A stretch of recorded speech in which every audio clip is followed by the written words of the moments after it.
Bienvenue dans ce nouvel épisode de Secrets d'entrepreneur avec Benoît Thomeret, dirigeant de Pressimen à Louvernay et de Mecamen à Changé. Cette entreprise de 36 salariés fait 3,6 millions d'euros de chiffre d'affaires et est spécialisée dans la mécanique industrielle. Aujourd'hui, Benoît va nous parler de son parcours d'entrepreneur.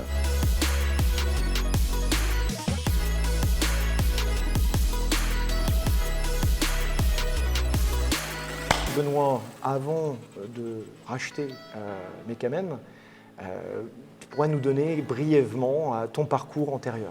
J'ai démarré par des études purement théoriques en mécanique. J'ai fini en faisant un DEA de mécanique théorique à Bordeaux, où je travaillais sur les composites thermostructuraux, donc vraiment quelque chose qui est très faible dans le milieu de la mécanique. Après, quand je suis sorti, c'était une époque où il y avait beaucoup de chômage, j'ai eu l'opportunité de rentrer dans une société sur Le Mans qui s'appelait SMB, ce qui m'a amené à faire à peu près tous les secteurs de la mécanique et puis d'apprendre et puis de côtoyer plein de gens et d'y trouver une passion. Donc originairement, tu n'étais pas sartois en fait? Je suis mayennais. Ouais, on va pas rentrer dans les débats d'idées, la frontière est ténue. Tu fais 20 ans chez SMB, comment s'est passé le démarrage? C'est-à-dire, qu'est-ce qui t'a donné l'idée de racheter une structure, la Mecamen en l'occurrence? Qu'est-ce qui t'a donné cette idée de te lancer dans l'entrepreneuriat? Je pense qu'il y a une histoire d'âge. Quand ça fait 20 ans qu'on fait quelque chose, on a envie de devenir son propre pilote, pouvoir diriger une entreprise où c'est nous qui fixons les lignes et c'est nous qui indiquons comment on va développer et progresser. Et dans ta famille, tu avais des entrepreneurs? Pas du tout. Non, c'est pas vraiment le style Non, mes parents étaient... Donc là, ma mère était commerçante, mon père était salarié. Donc, okay. Il y avait quand même un côté un petit peu commerçant autonome, indépendant. Oui, mais je ne l'ai pas forcément vécu en fait. Okay. Qu'est-ce qui t'a permis de lancer vraiment le projet de rachat de Mecamen? Ça a été un concours de circonstances. On a fait une rupture conventionnelle avec mon précédent employeur et on avait pris la décision de se séparer en se laissant un laps de temps. Donc moi, j'ai démarré ma recherche d'entreprise bien avant la reprise. Okay. Un concours de circonstances en rencontrant la personne qui dirigeait la société à l'époque. Ça correspondait tout à fait. C'était le repreneur était prêt à partir à la retraite. Qu'est-ce qui s'est passé? C'était pas un départ à la retraite. En fait, il souhaitait se réorienter professionnellement. C'est un autre projet pour lui. Un autre projet pour lui. Il n'était pas totalement prêt, à part que on a trouvé un terrain d'entente sur un délai, en disant voilà, lui il raccourcissait son délai en partant un peu plus tôt que prévu, et moi je patientais un petit peu pour arriver un petit peu plus tard. Alors, quelles ont été les étapes précédentes? C'est-à-dire qu'on ne devient pas salarié entrepreneur, j'imagine, comme ça? Non, moi, la première des démarches, elle a été de me rapprocher des banques, savoir comment ça allait se passer. La première banque que j'ai rencontrée m'a parlé de Carrefour Entreprise Sarthe à l'époque, qui est devenue Initiative. J'ai travaillé avec eux, j'avais de multiples projets. J'ai travaillé sur plusieurs projets de rachat de sociétés ou de création de sociétés. Et puis je suis allé vers ce qui me paraissait être le plus pertinent, viable, ouais, j'imagine. Tout à fait. Finalement, les banques te suivent, et là, qu'est-ce qui se passe? Qu'est-ce qui se passe quand les banques nous suivent? On arrive et puis il faut reprendre les rênes de l'entreprise. Je n'étais pas complètement perdu parce que c'était un métier que je connaissais relativement bien. La chance d'avoir une équipe sensationnelle qui était là, qui est en place, qui connaissait très bien les clients et le métier. Il n'y avait qu'à être, entre guillemets, le starter ou le pilote de la chose, puis ça avançait, quoi. Donc là, très clairement, c'était d'utiliser les compétences qui étaient déjà en place, de rien casser de ce qui marchait. Exactement. Et quelle a été ta valeur ajoutée en fait en tant qu'entrepreneur? Alors j'avais un réseau de par mon travail et puis ce que je cherchais à faire. J'avais un réseau où j'ai amené des choses un petit peu nouvelles que je ne connaissais pas, de par mon expérience. Je pense travailler sur une motivation et puis motivation de l'équipe et puis partir sur des challenges d'équipe. Donc challenge technique, challenge commercial? Les deux, commerciaux et techniques. Et humain aussi, puisque l'entreprise, on était 11 personnes quand j'ai racheté, aujourd'hui on est 26.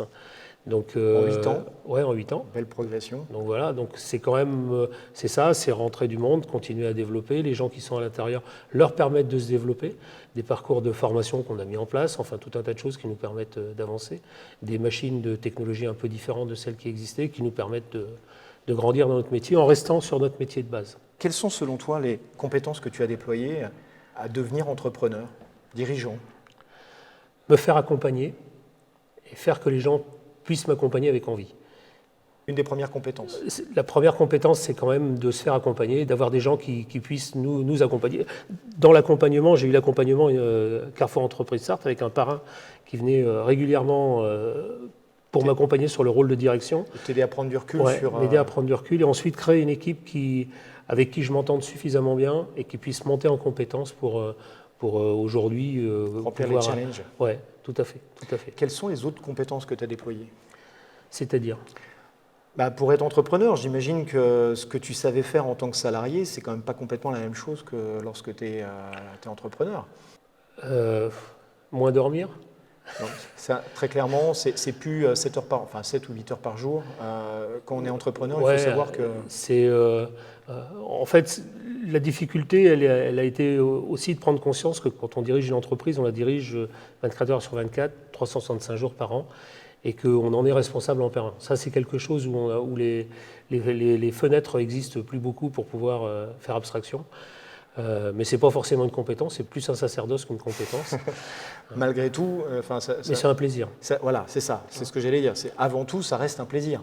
C'est 100% du temps, mais par contre, alors, il y a des moments de pause, de repos avec des équipes de confiance, mais malgré tout, c'est toujours, il y a la tête un petit peu dans l'entreprise. Et puis le développement, en fait. Le développement, aussi bien sur le côté humain que technique. C'est déjà quelque chose que je faisais avant sur la partie technique, et le développement humain, je pense que c'est quand même Sur la dimension managériale et puis essayer de tirer la quintessence de tous, quoi, en fait, pour le meilleur de chacun. Le meilleur de chacun. Et de l'équipe. Et de l'équipe, et faire une équipe au global. 4 ans après avoir acheté Mecamen, tu décides de racheter Precimen, dans quel Louvernay. Qu'est-ce qui t'a motivé à continuer de grandir? Mecamen, notre tissu industriel est purement ou quasi exclusivement local, avec une grosse dépendance autour de l'automobile. C'est quelque chose qui m'inquiétait un petit peu. Donc j'avais deux possibilités à l'époque, c'était soit refaire un Mecamen bis, en fait, faire ce qu'on faisait là, et puis aller le faire un petit peu plus loin pour géographiquement. Et quand je cherche une entreprise, j'ai une opportunité de reprendre une société en Mayenne qui est devenue Precimen, qui a un avantage, c'est qu'elle fait aussi du dépannage dans un secteur d'activité très précis, mais avec des taux de réactivité qui sont les mêmes que ceux de Mecamen. Il y a des compétences équivalentes.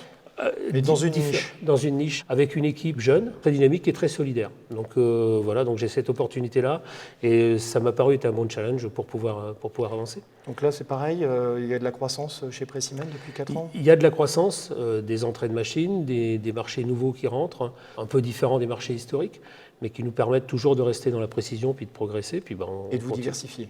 Et nous diversifier surtout. Donc là, ce que j'entends parmi les compétences, c'est aussi des compétences de stratégie. Oui, tout à fait. Visionnaire, de prendre des risques. Prendre des risques, oui. Visionnaire, je ne sais pas. C'est l'avenir qui nous le dit. Alors, quels sont tes challenges actuels et quels sont, selon toi, les challenges des deux structures, donc Mecamen et Precimen? Le plus gros challenge actuel, c'est l'inconnu. Du Covid. La Covid qui nous a arrêtés d'un seul coup, en fait. La difficulté, c'est comme on travaille sur des dossiers à très court terme, nos clients ont vu leurs dossiers s'arrêter ou les suspendre. Donc on s'est retrouvés, nous aussi, un petit peu à l'arrêt. Je vais dire, je suis comme tout le monde, je ne sais pas quand est-ce que ça va s'arrêter. On essaie d'être serein, d'arriver à encore mieux répondre à nos clients, à être encore plus réactif que ce qu'on était avant, de devenir encore plus performant. Et au-delà de cette situation très temporelle, on l'espère tous, quels sont les challenges les tiens et ceux des entreprises? Progression humaine et technique. Aller plus haut. Aller plus haut.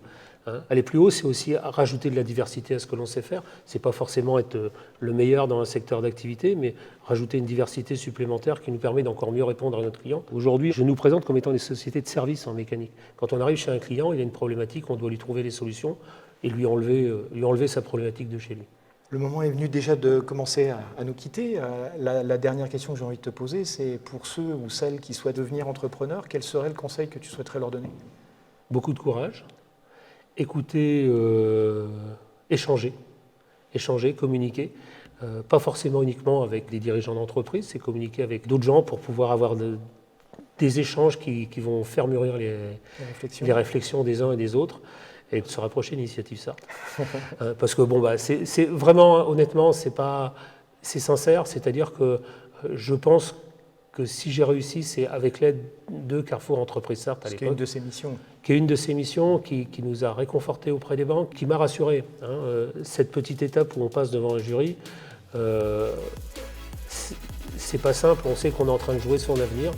Et c'est un examen qui est plus difficile que tous les examens qu'on a passés avant. En tout cas, c'est Parce comme qu'on a ça envie que de tu le l'as vécu. réussir. Merci beaucoup Benoît Ouais. d'être venu partager ton expérience. Merci beaucoup Patrice. À bientôt.